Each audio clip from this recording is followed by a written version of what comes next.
Hello everyone, welcome to our channel D code. So guys, आज का हमारा topic है UI icons with the help of HTML and CSS. तो ये वीडियो बड़ी मज़ेदार होने वाली है। उससे पहले आप मेरा यूट्यूब चैनल सब्सक्राइब कर लीजिएगा, ताकि आने वाली हर वीडियो की नोटिफिकेशन आपके पास आ सके।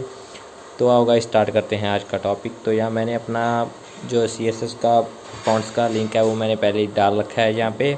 तो आपको ये लिंक मेरे टेलीग्राम चैनल पर मिल जाएगा और आपको सारे कोड्स भी वहाँ पे मिल जाएंगे।